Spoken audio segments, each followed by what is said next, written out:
All right. So where are we on the timeline? If you're new here, we are on seal number 5. If you're not new here, we're on seal number 5. Just a quick overview. Let's see.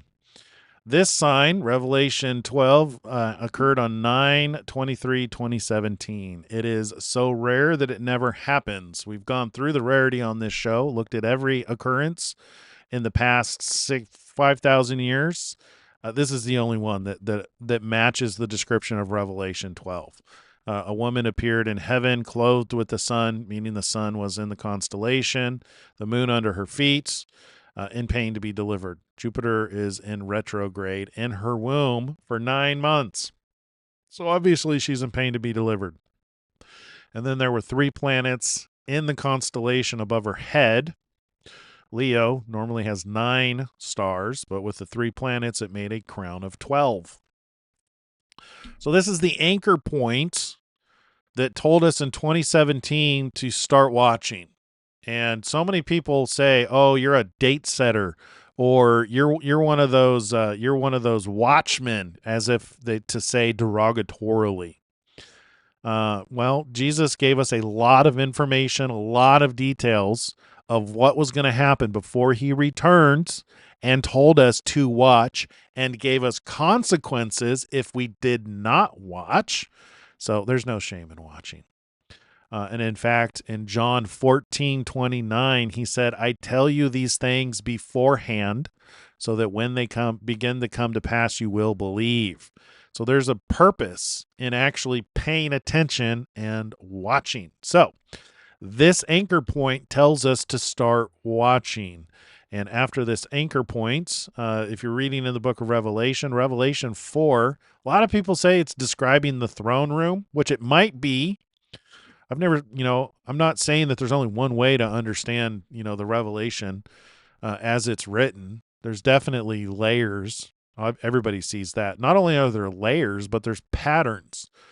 We recently did a show on the mirror image, the chiasma, the chiastic structure of the book of Revelation, and that there's lots of reflection, a lot of, in the same way you have a right hand, you also have a left hand, and they're mirror images of each other. God works in mirror images. Creation works in mirror images. Anyway, this describes the legend for how to identify where we are and what to watch for. And basically what it's saying is look for an eclipse that happens in, the particular sections of the sky. And that's exactly what happened. There was an eclipse under the flying eagle that told us about COVID, the rider on the white horse going forth conquering and to conquer. And that's exactly what COVID did, went forth conquering and to conquer. Then so that was December 26, 2019. Then on December 14th, 2020, there was an eclipse in the knee of Ophiuchus, which is the face of a man, which is funny because if you're looking down here at the North Pole, you see the face of a man as one of the living creatures. There was an eclipse in his knee. And this was when the Electoral College declared Joe Biden to be the winner of the presidential election back in 2020. Remember that drama? Normally, they declare the winner on November 6th, 5th or 6th. But this particular year, it took them until December 14th, 2020 to finally declare the winner. And they happened to do it on the day of an eclipse. And this was also the same day that Trump turned over control of Operation Warp Speed, which was the apparatus surrounding the vaccine. And as such, it was the first vaccine that was given. And it was given from so the Biden administration was the one who gave the very first vaccine. And it happened on this day. So the rider on the red horse is seal number 2. And he is given power to take peace, which I believe is the power of the president, because that is power to take peace. And he was given a mighty sword, which was the vaccine, because it was used like a weapon on the entire planet. And the word for sword actually was little dagger. And what's interesting also is this constellation. Not only is it a man, but he's holding a serpent. And the name of this constellation is Serpens, which it represents Asclepios, the ancient god of medicine, which it was known for toxinology and toxicology because it's a snake, obviously. Moving on, let's see. On June 10th, 2021, there was an eclipse in Taurus. This matched the bull right here. So first one was here. First one was underneath Aquila. So this was seal number 1. The next eclipse was under the face of the man. That was seal number 2. Then this one happened on June 10th, 2021, which was when Joe Biden and Boris Johnson signed the new Atlantic Charter at the G7 meeting in Cornwall. And there was an eclipse on that day. They did the elbow bump. There you go. Which is funny. I think it's so cool. This has got to be God's sense of humor that Gemini, the Gemini twins, if you put Joe Biden and Boris Johnson doing the elbow bump, they look like the Gemini twins. A lot of people have an issue with seal number 3 because they're convinced that it's famine. And I submit to you that it is not famine because the word for, so the rider on the black horse, that's seal number 3. The rider on the black horse is holding in English, it's pair of balances, but the actual Greek word is zugos, which means yoke. This is a yoke. A yoke is used to combine two animals together when they're plowing a field, so you combine their strength. I can understand why they might have translated it pair of balances because, the old scales that have a yoke and then 2 plates on either side to weigh stuff. And it's the next verse, Revelation 6:6, that says, "And I heard in the midst of the 4 living creatures a measure of wheat for a denarius, 3 measures of barley for a denarius." People think that because that voice uses the word measure that it's associated with the yoke, which I think it's interesting. I can get where people get that it's like implying famine, but I think a greater argument is that number one, it qualifies it by saying in the midst of the 4 living creatures. In other words, as a result of the 4 global events, I heard a measure of wheat for a denarius and 3 measures of barley. In other words, Revelation 6 is saying that as a result of the events of the first 4 seals, things are going to get expensive. And that's exactly what we saw. COVID shut down the mom and pop shops. It locked people in their homes. It caused people to lose their jobs, remote work, all the things, killed a lot of people. And then the Biden administration came along and used the vaccine as a weapon. You weren't allowed to go anywhere unless you had, the vaccine and 6 booster shots. There were a lot of people who were super, super reluctant, did not even want to get it, but had to because they couldn't fly or they couldn't go do their job. There were people who literally lost their jobs because they refused to get it. It was used as a weapon on the entire planet. This was in every single country across the world. People were required to get that freaking thing. And then, the new Atlantic Charter really supercharged the immigration into the countries. Both of them had, you can see the result of whatever was going through everybody's head who was in charge. You can see it playing out in Europe. It's burning to the ground. Less so in America. I think that the architecture of the 50 United States kind of provided a bit of a buffer to us so that we were able to withstand that chaos. But the seal number 3 was this union, and we've read it on the show before. It's been a long time. You can look it up on the White House website, the New Atlantic Charter. Basically, it combined the strength of our 2 countries. It really did. Basically, we agree on 8 categories, and those 8 categories are pretty much everything. So we're basically combining our strength together, and that's exactly what happened. Is it yoked together? It's one of the more complicated, less obvious seals. Like, we don't really see the obvious impact of that yoking together. Maybe it served to take peace from the earth. That might have been part of it. I'm sure as we research and look into this, we'll understand more and more how it played a role. The New Atlantic Charter. It was important enough for them to fly here and sign it, and get everybody on the same page, probably towards building, the beast system. And then on October 14th, we had another eclipse, and then that was when Israel responded to the Al-Aqsa flood. The Al-Aqsa flood was actually 7 days earlier on October 7th. And that's kind of where we pick up here with our story in Esther, is October 7th was very comparable to what Haman determined for the Jews. And this is where we're going to pivot into reading. Where we get back over here to my Bible.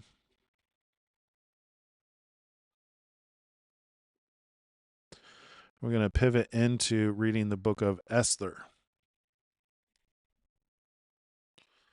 And it's short enough that if you guys don't mind, we could read the whole thing. So the reason we're reading this is because Purim starts tonight, like right now. And Purim is the result of what's written in the book of Esther. Let's see, I see a comment here. Do you think Revelation 12 is not yet complete since part of it, the enormous red dragon, has not appeared? Do you think 3IS? So, yeah, let me tell you about the dragon before we get into Esther.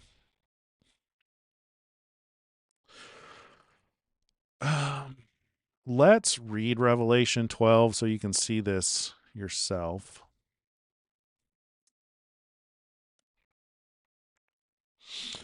So here's the first one. Now a great sign appeared in heaven, a woman clothed with the sun, with the moon under her feet, and on her head a garland of 12 stars. Then, being with child, she cried out in labor and in pain to give birth. That was the sign we showed you. So there's another sign after that one. And another sign appeared in heaven. So the fact that it says another sign appeared in heaven means it's not there all the time. At least that's how I understand it. Behold, a great fiery red dragon, having 7 heads and 10 horns and 7 diadems on his heads. His tail drew a third of the stars of heaven and threw them to the earth. And the dragon stood before the woman who was ready to give birth, to devour her child as soon as it was born. She bore a male child who was to rule all nations with a rod of iron, and her child was caught up to God and his throne. Then the woman fled into the wilderness, where she has a place prepared by God, and they should feed her there 1,260 days. So this sign, I believe, did actually happen. And I don't really talk about this one as much, which I probably should. But because it's a sign, it means almost everybody points to Draco, or the constellation Draconis, which is a dragon. The pictograph is a dragon, and they claim that it takes up a third of the stars, which I don't really think it does. Here, let's go look at it. I think it's called Dracon. Dracon constellation. Draco. Yeah, that one right there. Looks like a snake. Let's see. Really?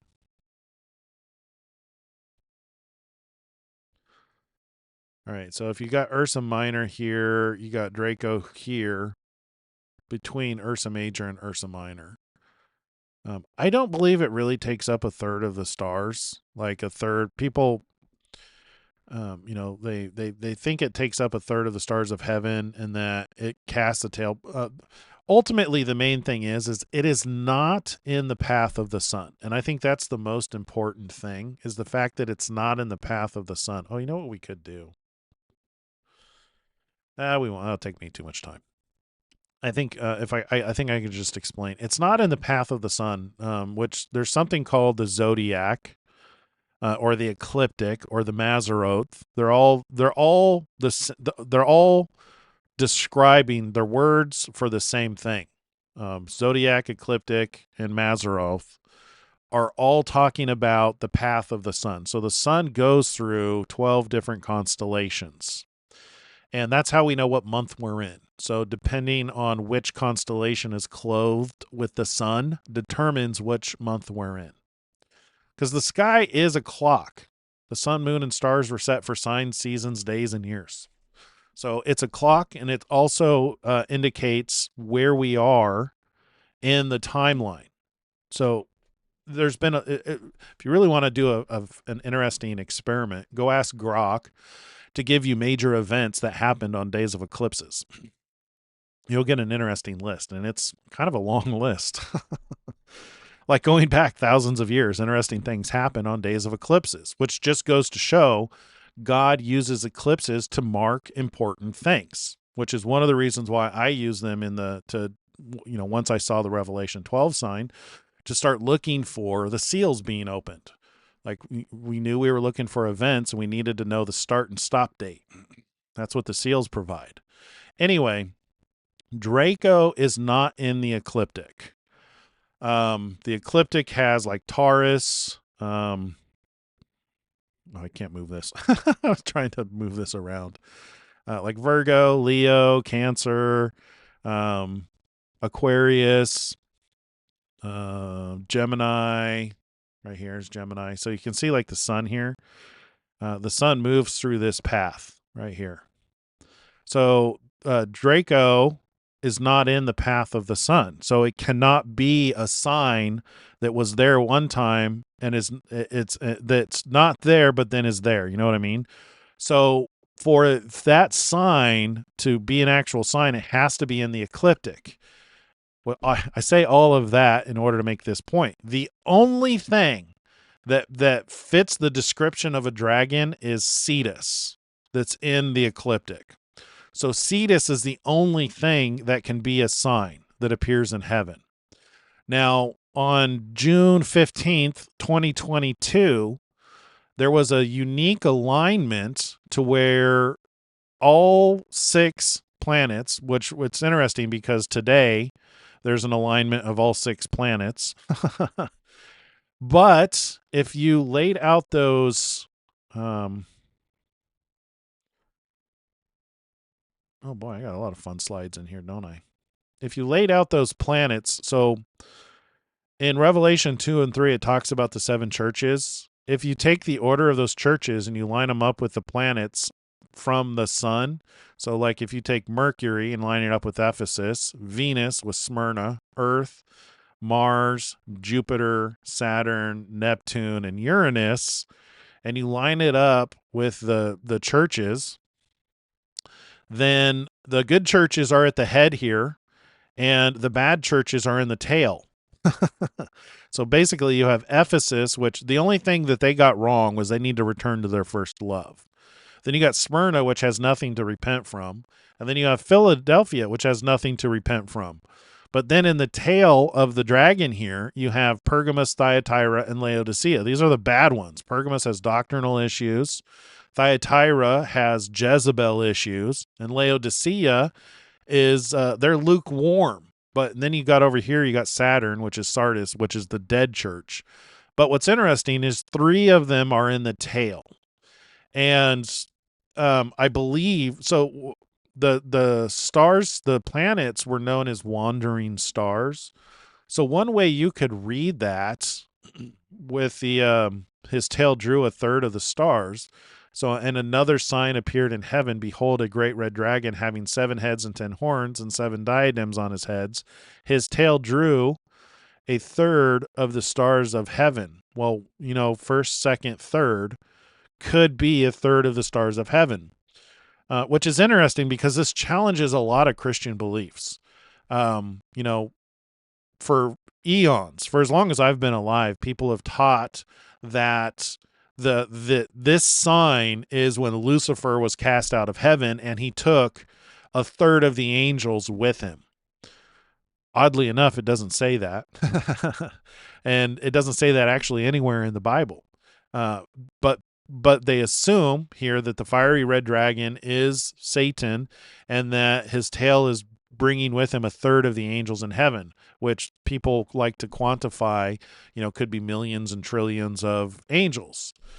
Um, but the sign itself, the only thing that fits the description that's written here is Cetus, which an interesting thing about Cetus here is it's restrained. This constellation right here, the two fishes, it's actually they're restraining Cetus with a chain. You learn that from looking at older. I don't know if I have any of the pictures in here. Oops. Why? Oh, is that a link? I don't have any of the pictures in here. And one of my slideshows, I actually have a picture of a really old. It's pretty easy to find if you look in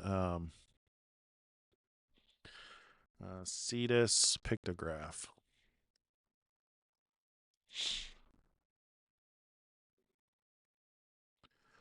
Nope. Cetus constellation.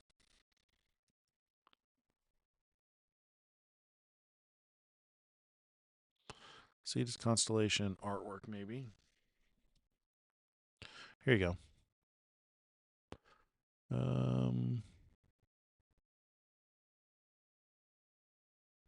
What is the name of that constellation that is restraining Cetus?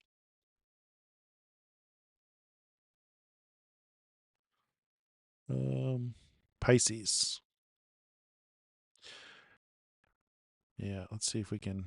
So if you look at this is actually a chain or a rope.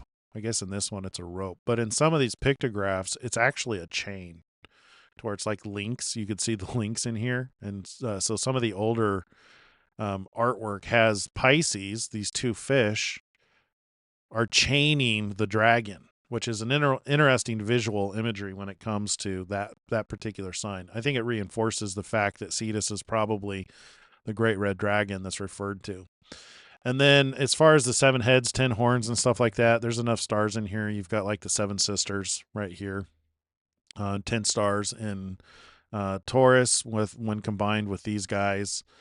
So I think this is the sign, and it happened on June 15th, 2022. One of the reasons I don't talk about it a whole lot is nothing happened on this day. It's one of those things to where it's just like I couldn't nail down any events that were interesting. It may just be that it's just kind of an indicator of a shift spiritually. Like maybe this is when God's angels, stopped inhibiting the demons. Because I do believe that there are demons, devil spirits, evil spirits in this world. The product of Nephilim. They're disembodied Nephilim. And maybe this is the day that, Michael and Gabriel stopping them from being evil, from possessing people. It may be that whatever happened on this day was unseen, spiritual. It was spiritual and unseen. But one of the reasons I don't talk about it a whole lot is just there's nothing to link to it. It's just it fits the description.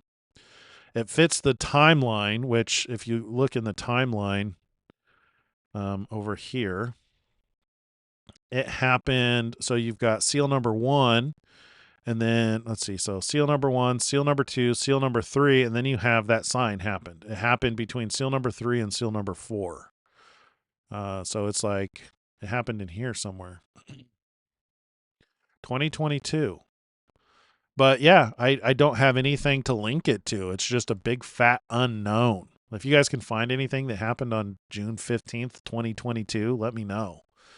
Granted, I didn't do a global search. It could have been, maybe there's something with Iran that's unique with that day.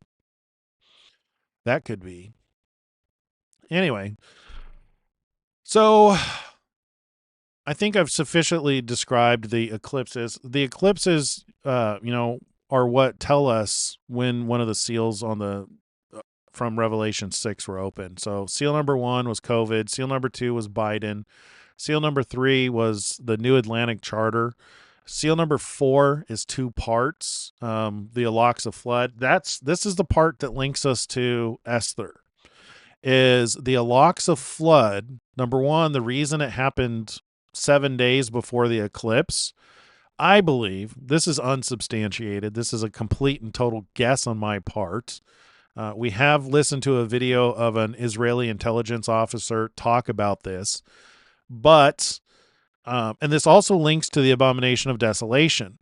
In October, Israel was surrounded by enemies. This is a fact. This is not disputed. This is a fact that Israel was surrounded by enemies on all sides, which is what Luke 21 says about the abomination. It says, when you see Jerusalem surrounded, know that its desolation is near. And that parallels Matthew 24 that talks about the abomination of desolation. So not only is this the abomination of desolation, but it was intended to completely destroy Jerusalem. It was a combination of Iran, basically Iran's proxies. They were working together in order to wipe Israel off the face of the map. And for whatever reason, Hamas got anxious, and we've covered this on the shows before, on the show. If you guys need me to find that video, it was about 2 weeks ago. I could go find the video.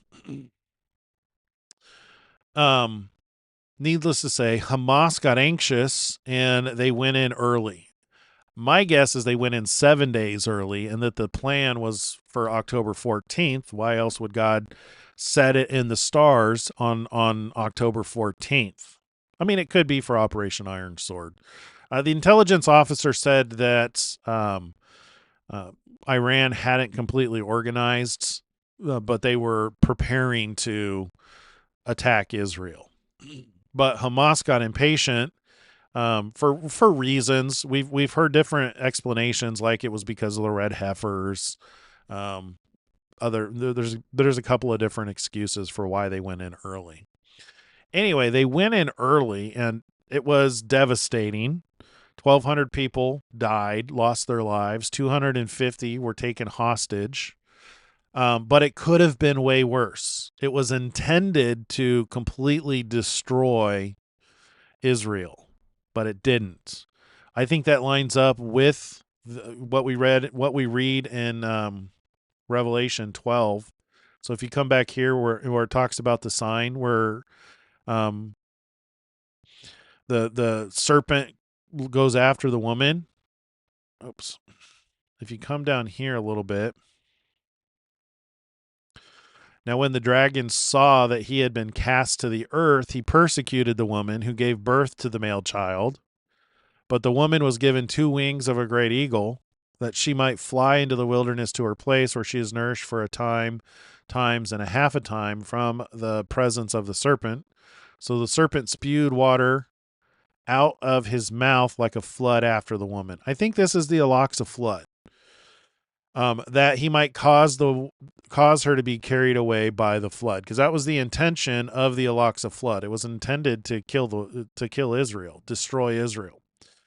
But the earth helped the woman, and the earth opened its mouth and swallowed up the flood which the dragon had spewed out of his mouth.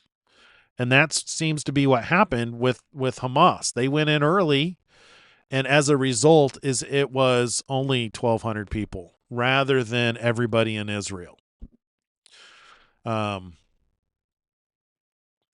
So that was the Al-Aqsa flood, and then 7 days after that, on the day of the eclipse, is when Israel responded to and went into Gaza to go rescue the 250 that were taken hostage.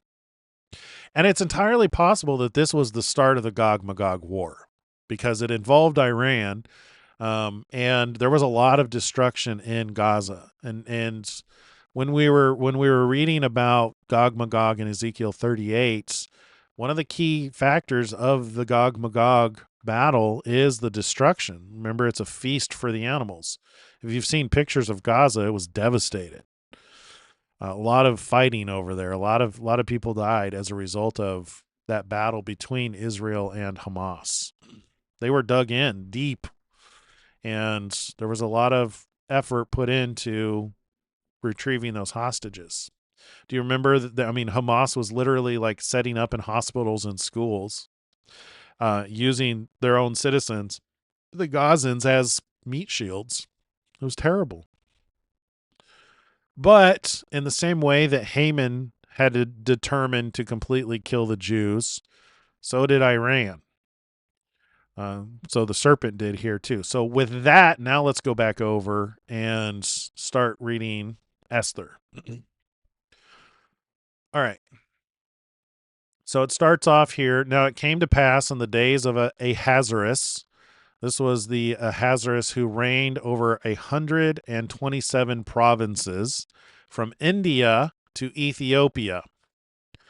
In those days, the king Ahasuerus sat on the throne of his kingdom, which was in Shushan, the citadel. That in the 3rd year of his reign, he made a feast for all his officials and servants. The powers of Persia and Media, which that should remind you of the lamb, the little horn. That one of the angel that describes the little horn, the horns, the prominent horns are Persia and Media in that vision. The powers of Persia and Media, the nobles and the princes of the provinces being before him, when he showed the riches of his glorious kingdom and the splendor of his excellent majesty for many days, 180 days in all. Geez, that's a lot. And these days were completed. So how long is that? 180 days. That's like a half a year. So 6 months. So let's see, the powers of Persia. Let's see, what was he doing? In the 3rd year of his reign, he made a feast. So he made a feast for all of his officials and servants for 6 months. Yikes. So when he showed his riches of his glorious kingdom and the splendor of his excellent majesty for many days, 180 days in all. Wow, that's one hell of a part. That is one hell of a feast. And when these days were completed, the king made a feast lasting 7 days for all the people who were present in Shushan, the citadel, from great to small in the court of the garden of the king's palace. There were white and blue linen curtains. Blue blue and purple were colors that indicated richness, like abundance, because they were hard to come by, especially purple. Curtains fastened with cords of fine linen and purple on silver rods and marble pillars. And the couches of gold were of gold and silver on a mosaic pavement of alabaster, turquoise, and white and black marble. So this place was gorgeous and rich. And they served drinks in golden vessels, each vessel being different from the other, with royal wine in abundance, according to the generosity of the king, in accordance with the law, which this is going to be a key thing here.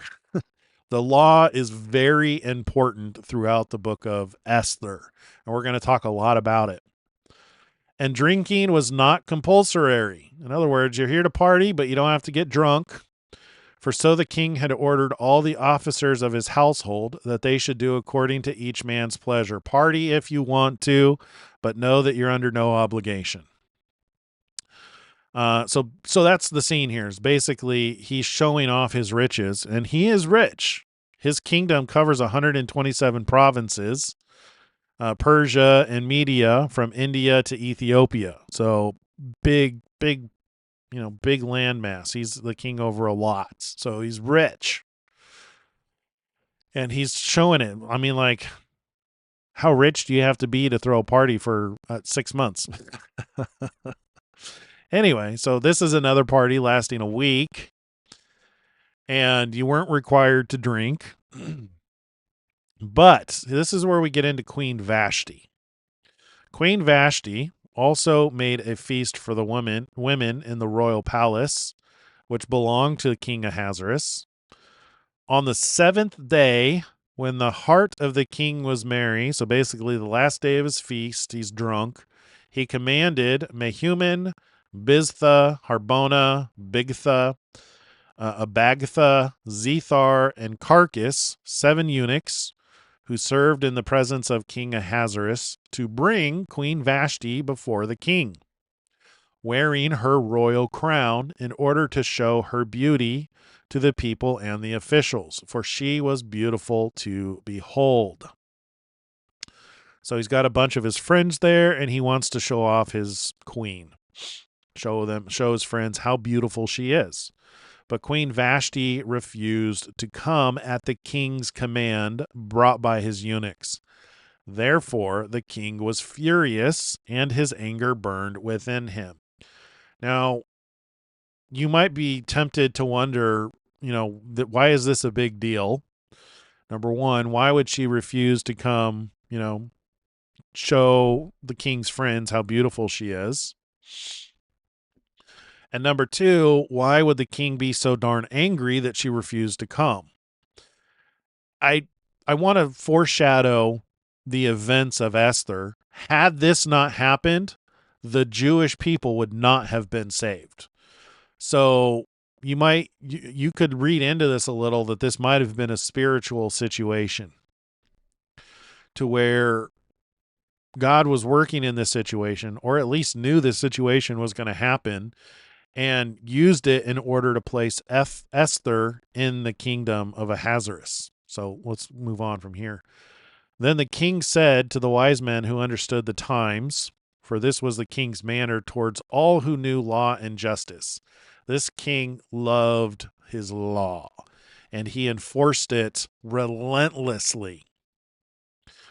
Those closest to him being Karshina, Shethar, Admatha, Tarshish, Meres, Marcina, and Memucan, the 7 princes of Persia and Media. See how this is related with Iran? Because that's the area, Persia and Media over there.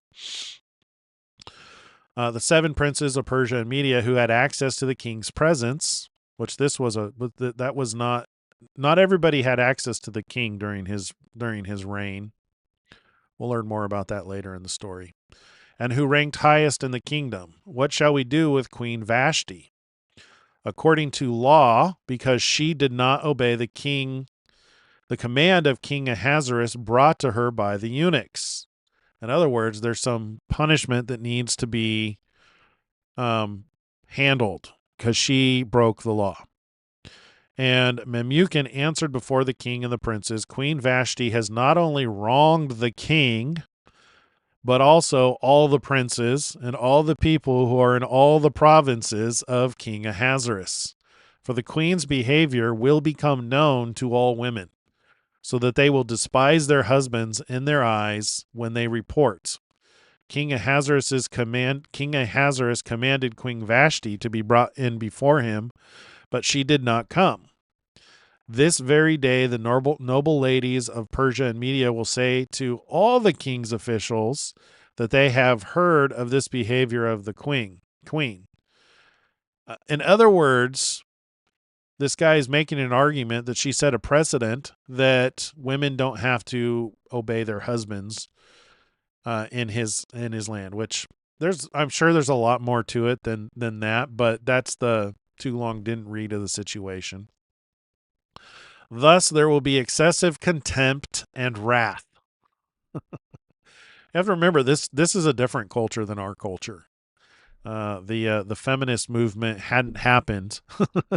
This is more allowed in our culture, but when you're reading about cultures that existed thousands of years ago, you have to be mindful that their culture was completely different from ours.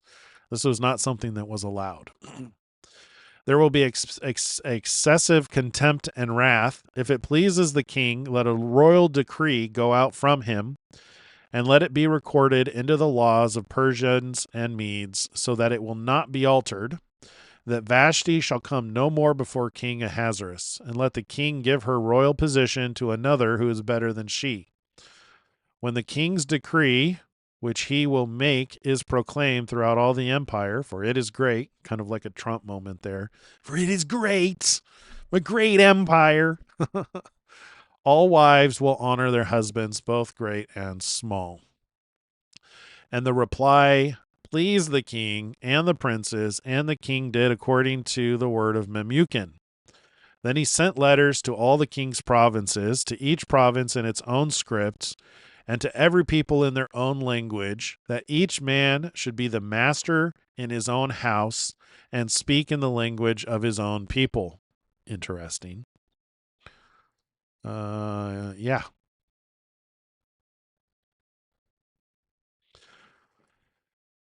Each man should be the master of his own house. Fair enough, right? I mean, that's still even biblical. The man is the head of the house. Again, we're in a different culture in America. Other cultures around the world still have a similar setting. This is more of a Eastern culture, uh, to where it's in some places it is enforced by severe consequences, to say the least. All right, moving on. After these things, when the wrath of King Ahasuerus subsided, he remembered Vashti, what she had done, and what had been decreed against her. Remember, he was drunk a lot of the time. 6-month party.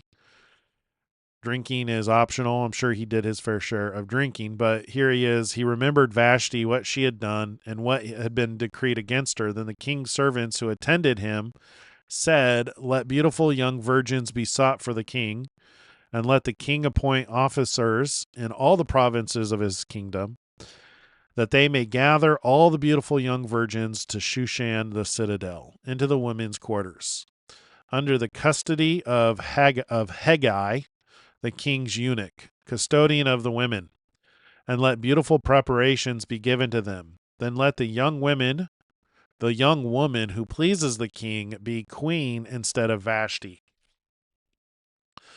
This thing pleased the king, and he did so. In Shushan the citadel there was a certain Jew whose name was Mordecai, the son of Jair, the son of Shimei, the son of Kish, a Benjamite. Kish had been carried away from Jerusalem with the captives who had been captured with Jeconiah, king of Judah, whom Nebuchadnezzar, the king of Babylon, had carried away. And Mordecai brought up Hadassah, that is Esther, his uncle's daughter. For she had neither father nor mother. The young woman was lovely and beautiful. When her father and mother died, Mordecai took her as his own daughter. Okay, so we're setting the scene here. Beautiful young virgin, Uncle Mordecai, in the kingdom ruled by Ahasuerus, who's now looking for a queen. So it was when the king's command and decree were heard, and when many young women were gathered at Shushan the citadel, under the custody of Hegai, that Esther also was taken to the king's palace, into the care of Hegai, the custodian of the women. Now the young woman pleased him, and she obtained his favor. So he readily gave her beauty preparations to her, besides her allowance.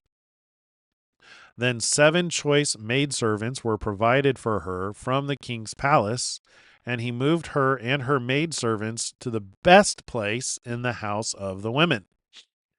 Esther had not revealed her people or family, for Mordecai had charged her not to reveal it. And every day Mordecai paced in front of the court of the women's quarters to learn of Esther's welfare and what was happening to her. Each young woman's turn came to go into King Ahasuerus after she completed 12 months of preparations. Man, they do things. It takes time. They do things, and I mean, he really likes quality, right? You know, a 6-month feast, 12-month preparation to meet your next queen. Yikes. According to the regulations for the women, for thus were the days of their preparation apportioned, 6 months with oil of myrrh, and 6 months with perfume and preparations for beautifying women. You know, with preparations being this strict, it may have been an unreasonable request that the king Ahasuerus was making of Queen Vashti.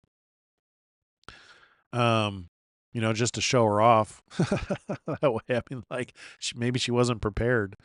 If they were used to this kind of preparation.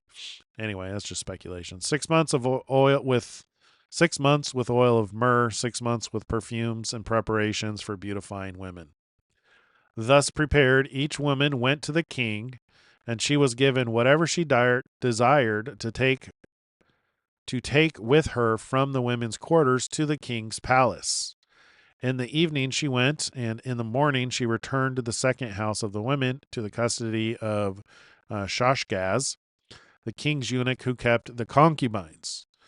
She would not go in to the king again unless the king delighted in her and called for her by name. Now, when the turn came for Esther, the daughter of Abihail, the uncle of Mordecai, who had taken her as his daughter, just a reminder of who she is, to go into the king, she requested nothing but what Haggai, the king's eunuch, the custodian of the women, advised. That's good advice right there. If you're doing something, preparing for something, and you're not sure what to do or how to behave, talk to somebody. Talk to the assistant. Ask the assistant what they would recommend. Because a lot of people over prepare, a lot of people, do things. So this shows that Esther was wise, had some wisdom. Probably wanted to know what the king liked in order to get his attention.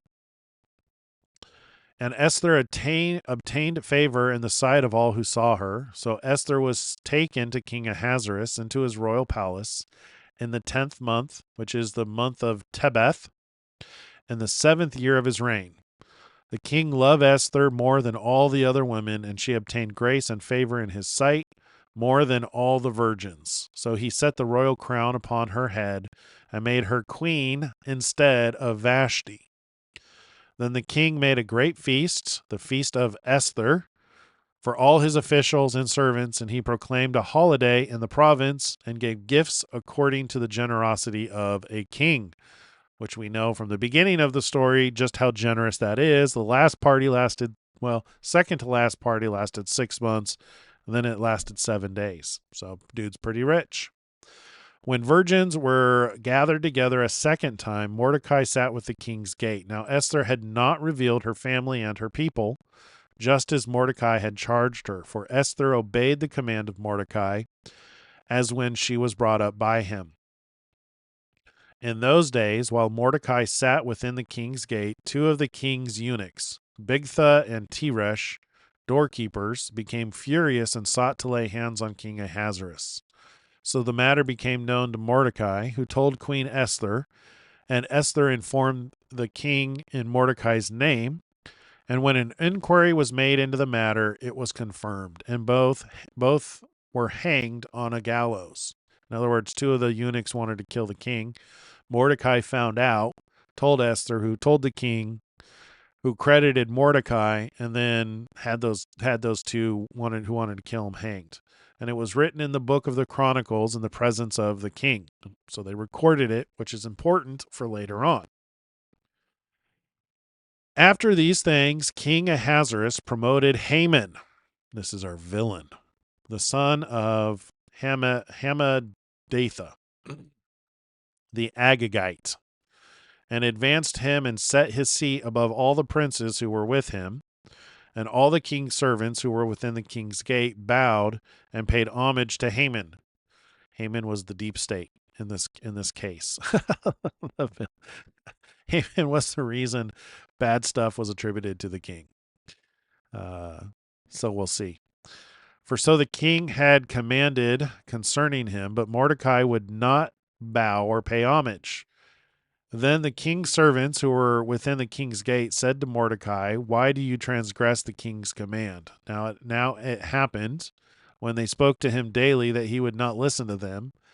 that they told it to Haman to see whether Mordecai's words would stand, for Mordecai had told them that he was a Jew.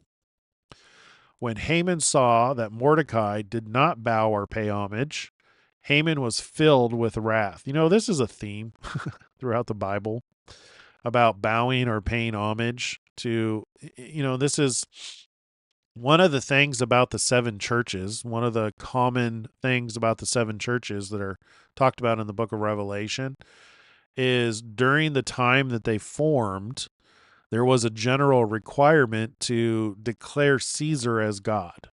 The Jews were given a special exception to not have to pay that tribute because they served a different God, and they were allowed to do that. It's interesting that this is so. You can imagine that Haman was probably pretty pissed that the Jews were special in this regards because he did not bow or pay homage or pay him homage. Actually, he was pissed because he didn't bow to Haman. That's a narcissist tendency right there. Haman thinks he's the shit, and because Mordecai won't acknowledge it, he gets mad at him. He was filled with wrath, but he disdained to lay hands on Mordecai alone, for they had told him of the people of Mordecai. Instead, Haman sought to destroy all the Jews who were throughout the whole kingdom of Ahasuerus, the people of Mordecai. That's kind of extreme. You know, Haman being a narcissist, thinking he's next to God, basically, because somebody won't bow to you, all you and all your people should die. It's kind of extreme. In the first month, which is the month of Nisan, in the 12th year of King Ahasuerus, they cast Pur, that is the lot. That's going to be important for Purim. Pur. Before Haman to determine the day and the month until it fell on the 12th month, which is the month of Adar, which we just came out of, I believe. I believe February is Adar. Correct me if I'm wrong. Then Haman said to King Ahasuerus, there is a certain people scattered and dispersed among the people in all the provinces of your kingdom. Their laws are different from all other peoples, and they do not keep the king's laws. Remember I said laws were going to be important later on? Well, the Jews don't bow because they only serve one God. This is a theme with the Jews throughout history, is they only serve one God. This is why they're considered a stubborn, stiff-necked people also, which is a good thing in some regards. It's a good thing and a bad thing to be stubborn and stiff-necked. The good thing is they refuse to bow. The bad thing is it heaped consequences on them in a lot of situations throughout the scripture. Therefore, it is not fitting for the king to let them remain. If it pleases the king, let a decree be written that they should be destroyed. And I will pay 10,000 talents of silver into the hands of those who do the work, to bring it into the king's treasuries. So the king took his signet ring from his hand and gave it to Haman, the son of Hammedatha, the Agagite, the enemy of the Jews. And the king said to Haman, the money and the people are given to you to do with them as seems good to you. This seems comparable to the October 7th flood, to where Haman represents Iran, and this is what you're seeing a lot of, like the Jewish people are now saying that, why there's an association with Purim and with Gog Magog is because of the association with Haman, because the Ayatollah Ali Khamenei was from the bloodline of Haman, if I'm not mistaken. So he took the king's signet ring from his hand and gave it to Haman, the son of Hammedatha, the Agagite, the enemy of the Jews. And the king said to Haman, the money and the people are given to you to do with them as seems good to you. Then the king's scribes were called on the 13th day of the first month, and a decree was written according to all that Haman commanded, to the king's satraps, to the governors who were over each province, remember there's 127 provinces, so that's a lot, To the officials of all people, to every province according to its script, and to every people in their language. In the name of King Ahasuerus it was written and sealed with the king's signet ring. And the letters were sent by courier into. I wonder if there's a link here between, the sealed scroll from when Haman had intended to destroy the Jews and the scroll that's being opened today, the visual imagery of the scroll sealed with 7 seals. I wonder if there's not some kind of like an association, because in Zechariah it says that the scroll was written on both sides and it's written with the thieves on one side and the perjurers on another side, and it goes through all the land and goes into their home and burns them to the ground. Anyway, maybe not. And the letters were sent by courier into all the king's provinces to destroy and kill and to annihilate all the Jews, both young and old, little children and women, in one day. So they were planning basically the purge. They're planning the Jewish purge. Have you seen that? Have you seen about that movie? It's like the premise of the movie is violence. The people were becoming so violent that in order to gain peace, they decided there would be one day of violence that people could kill anybody without any consequences. I wonder if they got the idea for that movie from Esther, because Haman had determined on one day to kill and to annihilate all the Jews, both young and old, little children and women, in one day, on the 13th day of the 12th month, which is the month of Adar, and to plunder their possessions.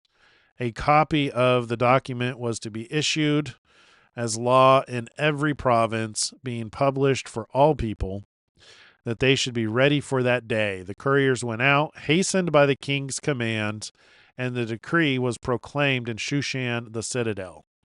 So the king and Haman sat down to drink, but the city of Shushan was perplexed. So you can see the comparison with what Haman was planning for the Jewish people and what the Ayatollah was planning for the Jewish people. It's Haman 2.0, October 7th.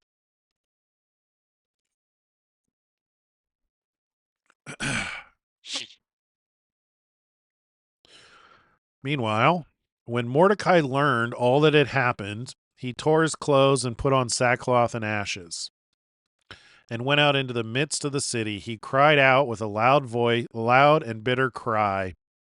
He went as far as the front of the king's gate, for no one might enter the king's gate clothed with sackcloth. And in every province where the king's command and decree arrived, there was great mourning among the Jews, with fasting, weeping, and wailing, and many lay in sackcloth and ashes. Can you imagine? Can you imagine living in the United States that, somebody. I could see this happening in the Biden administration. So, can you imagine living in the Biden administration? Some some intern, some deep state intern uses the auto pen to decree that all Christians are to be killed on a particular day, signs it as an executive order, and it gets broadcast out to where it says, pretty much your time on this earth is limited. You're all going to die on this particular day. That's kind of what happened here. And in every province where the king's command and decree arrived, there was great mourning among the Jews, with fasting, weeping, and wailing, and many lay in sackcloth and ashes. Yikes. So Esther's maid and eunuch came and told her, and the queen was deeply distressed. Then she set garments to clothe Mordecai and take his sackcloth away from him, but he would not accept them. Then Esther called Hathach, one of the king's eunuchs, whom he had appointed to attend her, and she gave him a command concerning Mordecai, to learn what and why this was. So Hathach went out to Mordecai in the city square that was in front of the king's gate, and Mordecai told him all that had happened to him, and the sum of money that Haman had promised to pay into the king's treasuries to destroy the Jews. He also gave him a copy of the written decree for their destruction, which was given at Shushan, that he might show it to Esther and explain it to her, and that he might command her to go into the king to make supplication to him and plead before him for her people. So Hathach returned and told Esther the words of Mordecai. Then Esther spoke to Hathach and gave him a command for Mordecai. All the king's servants and all the people of the king's provinces know that any man or woman who goes into the inner court of the king who has not been called, he has but one law: put all to death except the one whom the king holds out the golden scepter. So basically, Mordecai asked Esther to go plead for the people of the Jewish people, her people, plead for her own life. But she's saying there's a law that anyone who dares go into the court who has not been called can be put to death, unless the king puts out his golden scepter, that he may live. Yet I myself have not been called to go into the king these 30 days. In other words, she's risking her life to do this. So they told Mordecai Esther's words, and Mordecai told them to answer Esther, do not think in your heart that you will escape in the king's palace any more than all the other Jews. Yeah, because the auto pen had been signed. The king, he can't even stop it. The auto pen letter has already gone out. For if you remain completely silent at this time, relief and deliverance will arise for the Jews from another place. But you and your father's house will perish. Yet, who knows whether you have come to the kingdom for such a time as this? Basically, he's reminded her, look, you're in a position of power and strength. You have the opportunity to do something. Yes, there's a risk, but don't think that you'll escape the purge. Maybe God put you in the king's house for such a time as this.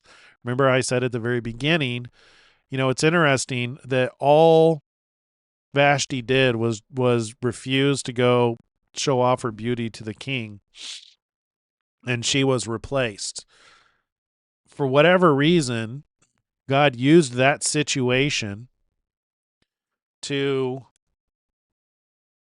install Esther, probably knowing that she would be needed to save the Jewish people. We've seen a lot of miracles like this in the last,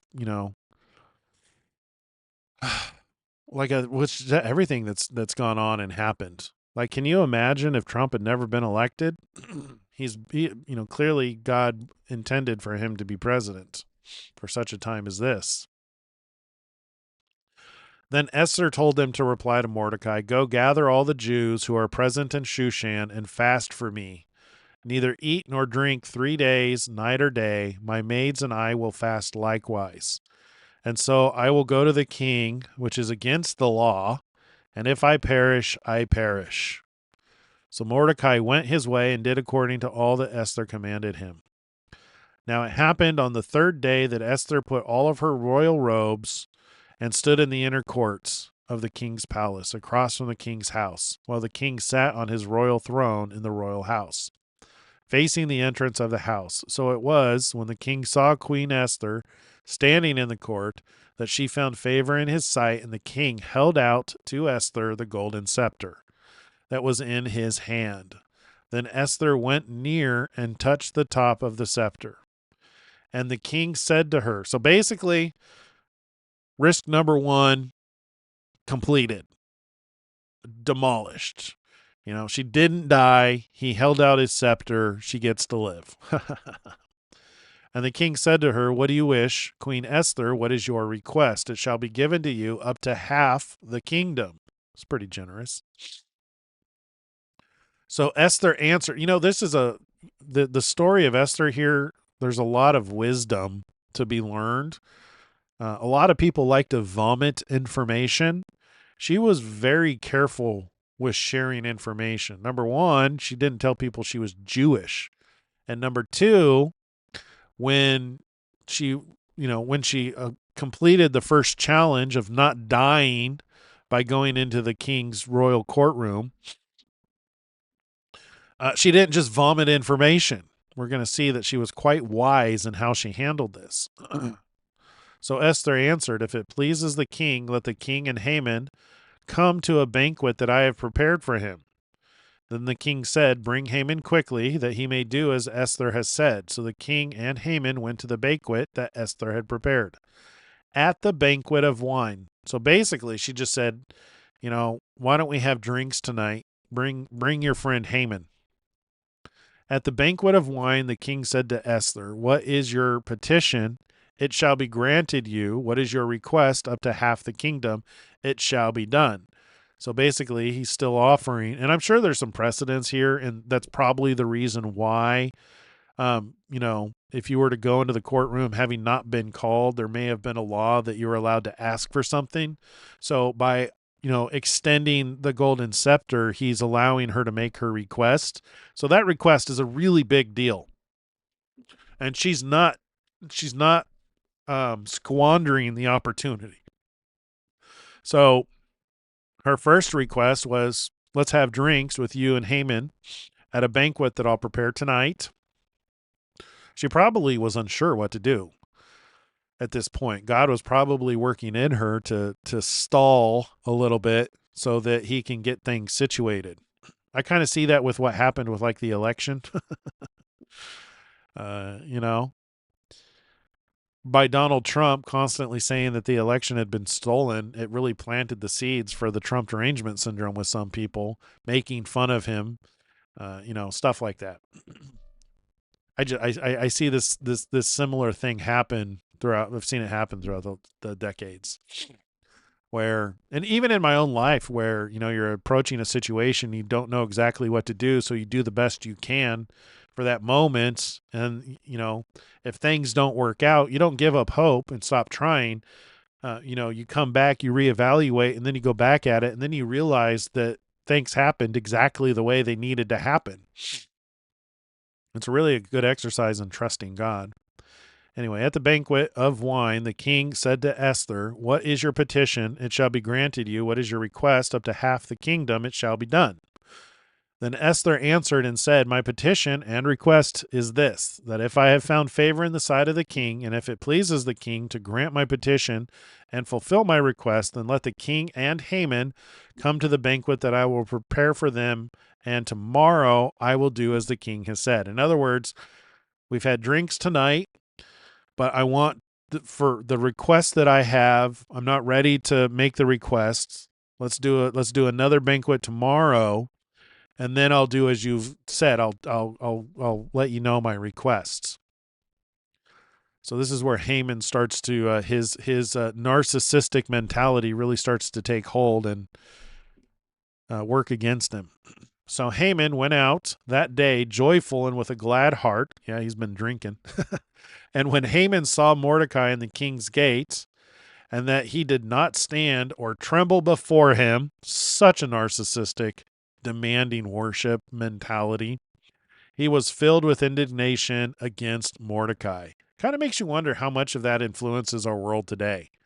How much of our world is influenced by people who are jealous and angry because you won't bow down. I see this with false prophets a lot, to where I almost wonder if it's not a narcissistic mentality or even a narcissistic spirit in a false prophet that makes them they basically lie, and that they use language like "I had a dream," or "I'm getting a vision," or "I'm receiving information," or "I spoke to Jesus," or "I had a conversation with God, and he told me X, Y, and Z." It's almost as if they do that because in doing so, it causes people to look at them in a position of authority, right? To look at them as though they are the anointed. One of the first things that Jesus warned about on the Mount of Olives, when his disciples asked him, what signs will there be when you're about to return? One of them was that he said is, "Do not be deceived, for many will come in my name saying, I am the Christ." And I truly believe that that is him warning against people coming in the name of Jesus, claiming to speak on his behalf. Because to come in somebody's name That's the language of agency, like an ambassador, right? When you come in somebody's name, you come in their authority. In other words, there's going to be a lot of people claiming the authority of Jesus, deceiving people. And one of the common themes is do not be deceived, for many false prophets will rise up during this time. And we see a lot of that. We see a lot of false prophets that are making claims. And that's one of the big things about the Great Tribulation. Remember, we read in Matthew 24, right here. Then if anyone's so in the day, so for then there will be great tribulation, such as not been since the beginning of the world until this time, no, nor ever shall be. And unless those days were shortened, no flesh would be saved. But for the elect's sake, those days will be shortened. Then, if anyone says to you, look, here is the Christ, or there, do not believe it. For false Christs and false prophets will show great signs and wonders to deceive, if possible, even the elect. See, I have told you beforehand. Therefore, if they say to you, look, he's in the desert, do not go out. Or look, he's in the inner room, do not believe it. So that's a part of today. Like if we're in this great tribulation, this is something that we need to expect. I almost wonder if it's not like a narcissistic spirit that's causing those people to say those things. I mean, Jesus outright is telling you people are going to lie to you. They're going to tell you, look, here's the Christ, or they're going to be making claims that a certain person is the Christ. Do not believe it, for false Christs and false prophets will shine. And they're going to show signs and wonders to deceive, probably with AI, if possible, even the elect. Therefore, if they say, look, he's in the desert, do not go out. Or look, he's in the inner room, do not believe it. So Haman went out that day joyful and with a glad heart. But when Haman saw Mordecai in the king's gates, and that he did not stand or tremble before him, he was filled with indignation against Mordecai. Nevertheless, Haman restrained himself and went home, and he sent and called for his friends and his wife Zeresh. Then Haman told them of his great riches. Of course. Of course he starts off. Look how rich I am. Such a narcissist. Haman told them of his great riches, the multitude of his children, everything in which the king had promoted him, and how he advanced him above the officials and servants of the kings. That's such like a keeping up with the Joneses kind of, look at my car, look at my house, look how many children I have, look at what the king has done. You get that sense of Lucifer, how art thou fallen from heaven, O Lucifer, son of the morning? You know, all the jewels were your covering. You see that mentality here in Haman. Very narcissistic. Moreover, Haman said, besides, Queen Esther, besides, Queen Esther invited no one but me to come in with the king to the banquet that she prepared, and tomorrow I am again invited by her. Boy, he's feeling super special. Along with the king, yet all of this avails me nothing so long as I see Mordecai the Jew sitting at the king's gate. He is so pissed at Mordecai. Then his wife Zeresh and all his friends said to him, let gallows be made 50 cubits high, and in the morning suggest to the king that Mordecai be hanged on it. Then go merrily with the king to the banquet. And the thing pleased Haman, so that he had the gallows made. That was a dumb mistake. Here we go in 6. That night the king could not sleep, so one was commanded to bring the book of the records of the Chronicles, and they were read before the king. And it was found written that Mordecai had told of Bigtha and Teresh, 2 of the king's eunuchs, the doorkeepers, who sought to lay hands on the king Ahasuerus. Then the king said, what honor or dignity has been bestowed on Mordecai for this? So in other words, flashback from when Mordecai saved the king's life, and it was written down in the Chronicles. God delayed Esther from making the request to save the Jewish people so that he had time to set up this situation. Haman was lifted up in his heart so that he made dumb choices by making a gallows, And the king remembered what Mordecai did. He remembered the value that Mordecai had to him. And now he's wondering how how he should repay Mordecai for what he did. This dude's rich. He wants to bless people. This is clearly a thing with Ahasuerus. He wanted to bless people. What honor or dignity has been bestowed on Mordecai for this? And the king's servants who attended him said, nothing has been done for him. So the king said, who is in the court? Now Haman had just entered the outer court of the king's palace to suggest the king hang Mordecai on the gallows that he prepared for him. Dummy. The king's servant said to him, Haman is there, standing in the court. And the king said, let him come in. So Haman came in, and the king asked him, what shall be done for the man who the king delights to honor? Now Haman thought in his heart, this is such a narcissist thing, who would the king delight to honor more than me? That's the serpent. That spirit of narcissism. Also, you could even argue that that is the same spirit of the man of sin, the son of perdition. One of my arguments that is not referring to a literal man, but it's a mentality or a doctrine, is it's a mentality of narcissism. In 2 Thessalonians 2, the man of sin, the son of perdition, sits in the temple of God as God, showing himself that he is God. That is the perfect description of a narcissist, and that's what Haman is doing here. Who would the king like to delight more than me? You know what I mean? Whom would the king delight to honor more than me? And Haman answered the king, for the man whom the king delights to honor, let a royal robe be brought to the king, which the king has worn, and a horse on which the king has ridden, which has a royal crest placed on its head. Then let this robe and horse be delivered to the hand of one of the king's most noble princes, that he may array the man whom the king delights to honor. Then parade him on horseback through the city square, and proclaim before him, thus shall it be done to the man whom the king delights to honor. Boy, he had quite the list of things to do to honor, ready to go there, thinking it was going to be done to himself.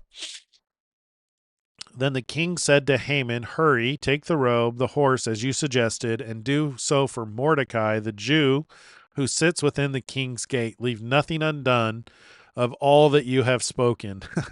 That must have really irked Haman. So Haman took the robe and the horse, arrayed Mordecai, and led him on horseback through the city square, and proclaimed before him, thus shall it be done to the man whom the king delights to honor. Afterward, Mordecai went back to the king's gate, but Haman hurried to his house, mourning, and with his head covered, when Haman told his wife Zeresh and all his friends everything that had happened to him. His wise men and his wife Zeresh said to him, if Mordecai, before whom you have begun to fall, is of Jewish descent, you will not prevail against him, but will surely fall before him. While they were still talking with him, the king's eunuchs came and hastened to bring Haman to the banquet which Esther had prepared.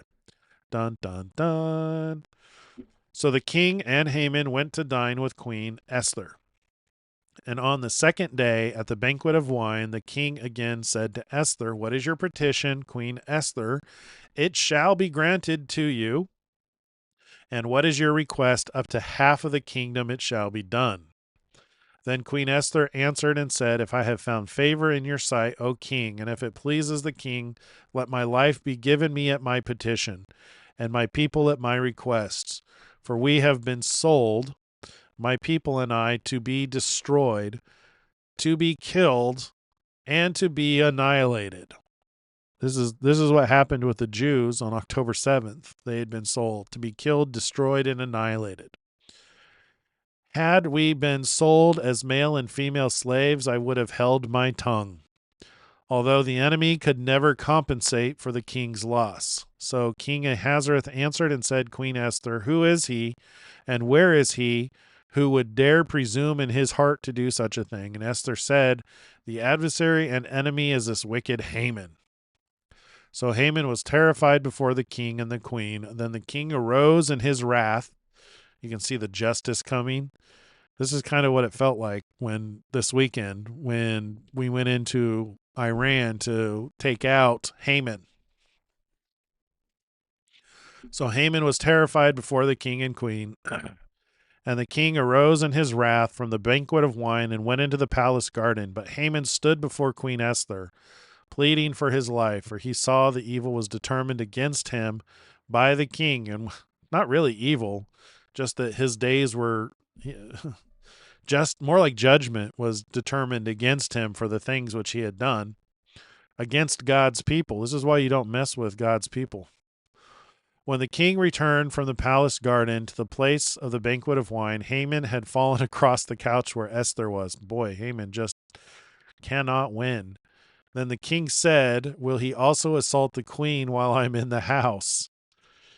Not a good look for Haman. As the word left the king's mouth, they covered Haman's face. Now Harbona, one of the eunuchs, said to the king, "Look, the gallows 50 cubits high, which Haman made for Mordecai, who spoke good on the king's behalf, is standing at the house of Haman." Then the king said, "Hang him on it." So they hanged Haman on the gallows that he had prepared for Mordecai. Then the king's wrath subsided. That's October 7th backfired on Iran. It was terrible for the Jewish people, make no mistake. But it indeed backfired and ultimately resulted in their own demise. Likewise, Haman, who intended evil against God's people, his chosen people, who are stubborn and stiff-necked, but still the ones he loves, backfired. On that day, King Ahasuerus gave Queen Esther the house of Haman, the enemy of the Jews, and Mordecai came before the king. For Esther had told how he was related to her. So the king took off his signet ring, which he had taken from Haman, and gave it to Mordecai. And Esther appointed Mordecai over the house of Haman. Excuse me.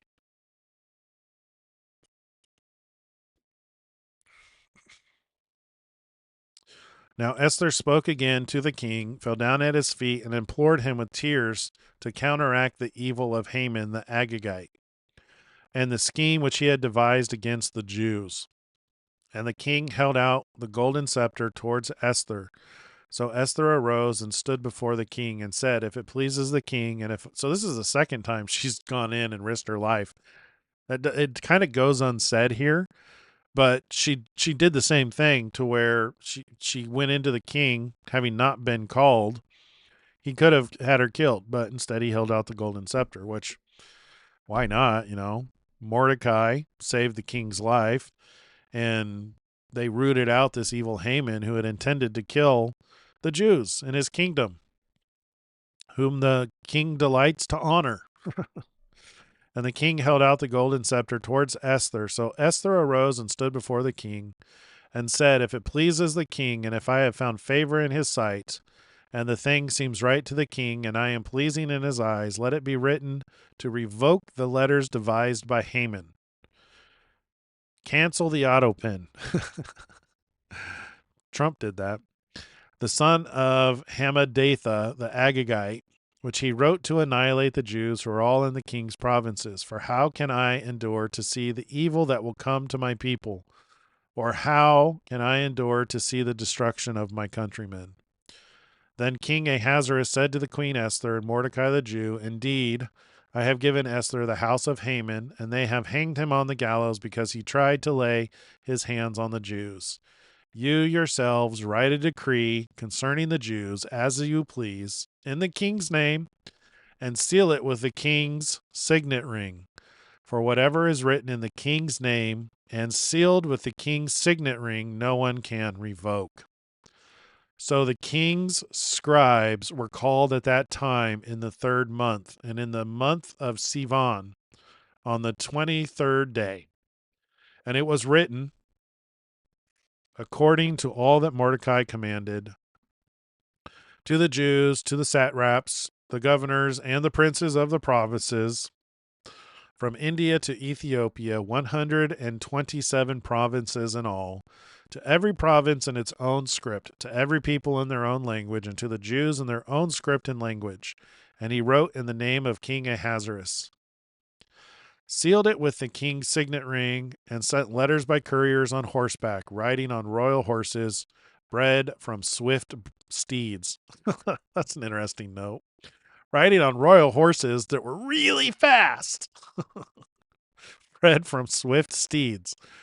By these letters, the king permitted the Jews who were in every city to gather together and protect their lives, to destroy, kill, and annihilate all the forces of any people or province that would assault them, both little children and women, and to plunder their possessions on one day in all the province of King Ahasuerus. So basically, on the day of the purge, you're allowed to fight back.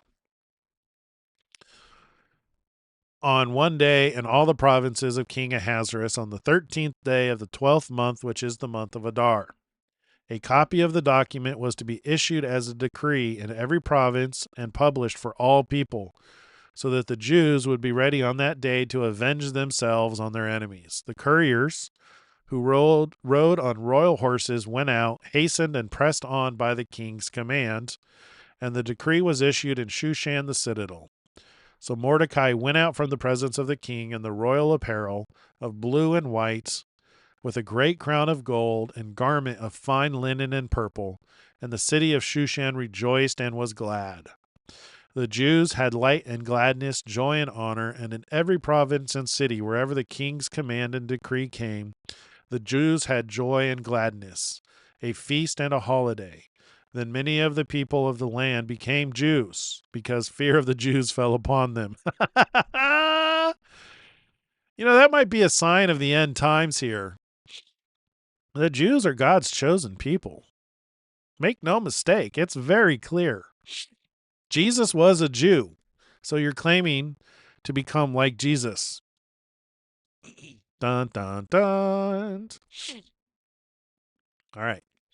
Now in the 12th month, that is the month Adar, on the 13th day, the time came for the king's command and his decree to be executed. So now we're getting into... So we had October 7th, where it was determined to kill the Jews. It was determined to destroy Israel. That didn't go as planned. And the plan backfired. And part of the backfire is that the king's command was you're allowed to defend yourself, and you're allowed to fight back and kill the oppressors. I almost wonder if that's not part of the Great Tribulation, because right now it's a strategic targeted attack. I'm wondering what comes next. Is there a day, because in the scripture in Thessalonians it says, for when they say peace and safety, then sudden destruction. I'm almost wondering, with the way that this attack with Iran has gone down, if it's not going to kind of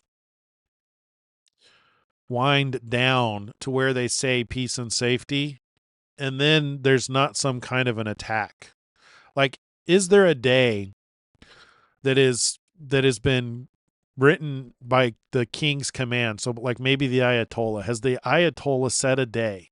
In the same way that Haman set a day to kill the Jews, has there been a day set where death and destruction is determined, and because Esther found favor in the king's sight, they're allowed to fight back to where that day is going to backfire? That's the Gog-Magog war. Gog-Magog is intended to kill and destroy the Jews, and it backfires. Big time, bigly, like Donald Trump likes to say. Backfires bigly. I don't know if that's the case, but it's Purim now. We're going into Purim right now. And I wonder if that's not what makes it part of the Great Tribulation. Because remember, it's a sacrifice. So now in the 12th month, that is the month of Adar, on the 13th day, the time came for the king's command and his decree to be executed. on the day that the enemies of the Jews had hoped to overpower them. The opposite occurred. Need to highlight that. In that the Jews themselves overpowered those who hated them. The Jews gathered together in their cities throughout all the provinces of King Ahasuerus to lay hands on those who sought their harm. And no one could withstand them, because fear of them fell upon all the people. And all the officials of the provinces, the satraps, the governors, and all those doing the king's work helped the Jews, because the fear of Mordecai fell upon them. For Mordecai was great in the king's palace, and his fame spread throughout all the province. For this man, Mordecai, became increasingly prominent. I imagine that people had Mordecai derangement syndrome. He became great. He was great. Became increasingly prominent. Thus the Jews defeated all their enemies with the stroke of the sword, with slaughter and destruction, and did what they pleased with those who hated them. And in Shushan, the citadel, the Jews killed and destroyed 500 men. Also Parshandatha, Dalphon, Aspatha, Paratha, Adalia, Aridtha, Parmashta, Arisai, Aradai, and Vajazatha. The 10 sons of Haman, the son of Hammedatha. So we've taken out the Ayatollah. My question is, what about his 10 sons? The enemy of the Jews they killed, but they did not lay a hand on the plunder. On that day, the number of those who were killed in Shushan the citadel was brought to the king, and the king said to Queen Esther, "The Jews have killed and destroyed 500 men in Shushan the citadel. And the 10 sons of Haman, what have they done in the rest of the king's provinces? Now what is your petition? It shall be granted to you. Or what is your further request? It shall be done." Then Esther said, "If it pleases the king, let it be granted to the Jews who are in Shushan to do again tomorrow according to today's decree, and let Haman's 10 sons be hanged on the gallows." We need a purge too. So the king commanded this to be done. The decree was issued in Shushan, and they hanged Haman's 10 sons. And the Jews who were in Shushan gathered together again on the 14th day of the month of Adar and killed 300 men at Shushan. But they did not lay a hand on the plunder. Seems to be a theme. The remainder of the Jews in the king's provinces the remainder of the Jews in the king's provinces gathered together and protected their lives, had rest from their enemies, and killed 25,000 of their enemies, but they did not lay a hand on the plunder. So this is what makes me think that, this war in Iran's not done. Which, I mean, because I still don't think we've seen anything that qualifies as the Great Tribulation yet. Now that might be coming with the interruption of supply chain and logistics just because of our just-in-time delivery system. Or the grocery stores could, with the increase in price from fuel, that's going to make groceries get expensive and maybe even stop filling the grocery store. That could cause some great tribulation. But, Ezekiel 38 and 39, there's some pretty big enemies to be killed. And here they killed 75,000 of their enemies, but they did not lay a hand on the plunder. This was on the 13th day of the month of Adar, and on the 14th of the month, they rested and made it a day of feasting and gladness. Yeah, 75,000. Did I say 25,000? I may have said 25,000 initially. All right, so here's where we get to the Feast of Purim.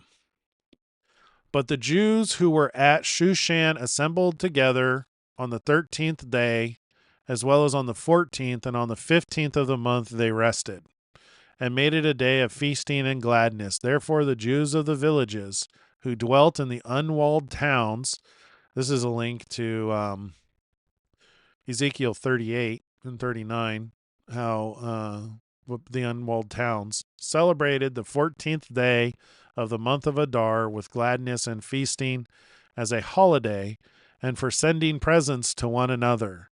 And Mordecai wrote these things and sent letters to all the Jews near and far, who were in all the provinces of King Ahasuerus, to establish among them that they should celebrate yearly the 14th and 15th days of the month of Adar, as the days on which the Jews had rest from their enemies, as the month which was turned from sorrow to joy for them, and from mourning to a holiday, that they should make them days of feasting and joy, of sending presents to one another and gifts to the poor.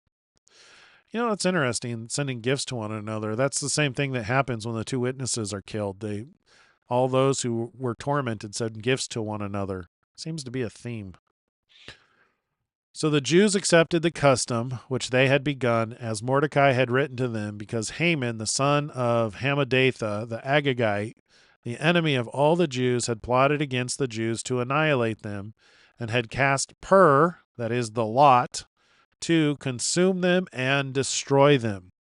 But when Esther came before the king, he commanded by letter that this wicked plot which Haman had devised against the Jews should return on his own head, and that he and his sons should be hanged on the gallows.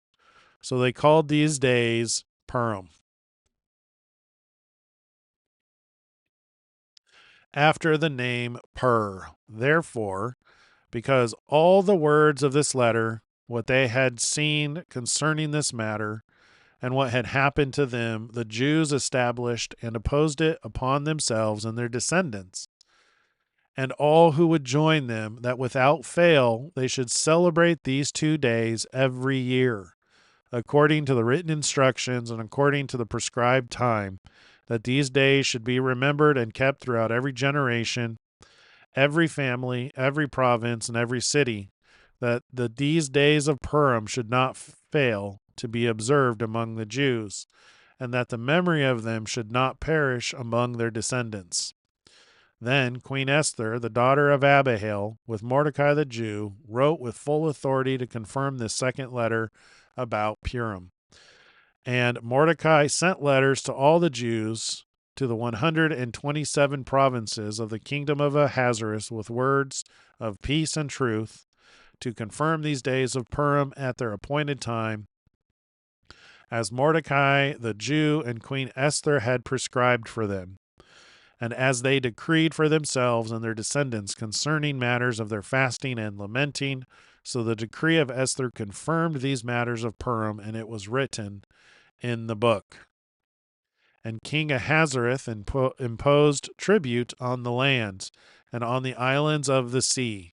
Now all the acts of his power and his might, and the account of greatness of Mordecai, to which the king advanced him, and are they not written in the book of the chronicles of the kings of Media and Persia? For Mordecai the Jew was second to King Ahasuerus, and was great among the Jews, and well received by the multitude of his brethren, seeking the good of his people, and speaking peace to all his countrymen. There you go. That is the entire book of Esther. Thank you for watching this clip from the Two Witnesses Live. If you like this content, do me a favor and please hit that like button. Subscribe to the channel. Visit us Monday through Friday at 4:30. We look forward to seeing you there.